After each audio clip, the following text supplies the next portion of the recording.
Welcome to 3 and 3. My name is Jason Weaver. Today we're going to be talking about valuations and interest rates, margins, portfolio positioning, and fundamentals. Valuation and interest rates. So as interest rates rise, investors can earn higher yields from bonds than currently stocks. And over the long term, there's significant inverse correlation between stock valuations and interest rates. Generally, higher interest rates result in lower stock valuations and vice versa. As we compare 2023 to 2021, we can see that coming into this year, we were trading for about 21 times earnings, and the 10-year Treasury bond was at 3.88%. Now, comparing that to 21, we were trading for about 35 times earnings with a 10-year Treasury bond at 0.92%. And comparing that again to December of 2021, when interest rates were right around 2%, we had PE ratios at 22 times earnings. Margins. Profit margins are shrinking. They're squeezed by inflation and the slower economic outlook. Most companies face a slowing growth rate in their revenues, and inflation continues to rise, which is going to, of course, affect their earnings.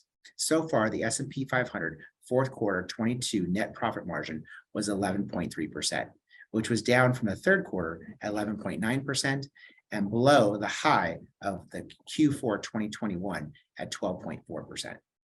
So as we analyze the 6 key challenges increasing profit margins, we can see number 1 is slowing growth. And a lot of this is due to the current monetary policy by the Fed and them raising interest rates.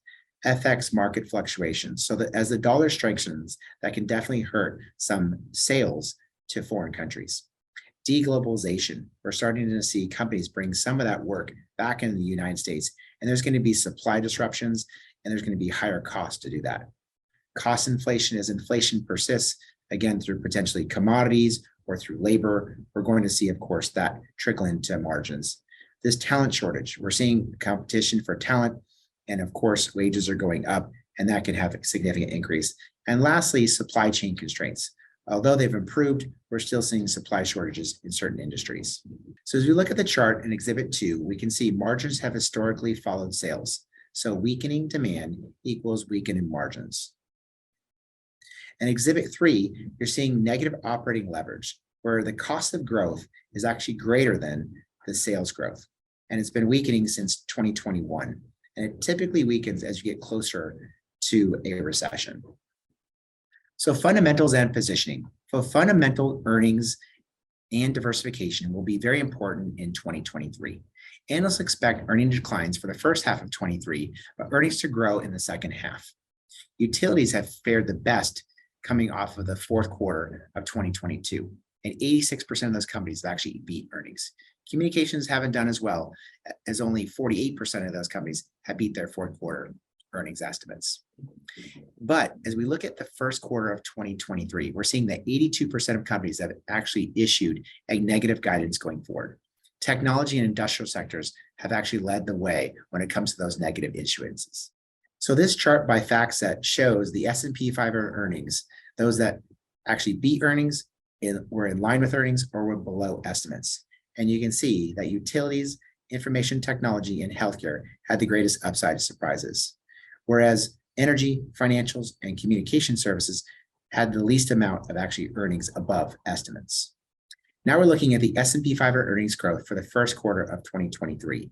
And you can see consumer discretionary stocks are supposed to outperform the most when it comes to earnings, followed by industrials and energy. And the least amount of growth will come from communication services, healthcare, and materials. Now, as we compile all those earnings together and we look at the estimate for 2023, we're expecting about 5.3% earnings growth and about 3.3% revenue growth. Consumer discretionary, industrials, and financials leading the way, and healthcare, materials, and energy having the lowest earnings for 2023. We'll see how that all comes together as the economy continues to fight some of those input costs we discussed and margin pressures. Thank you for joining us for 3 and 3.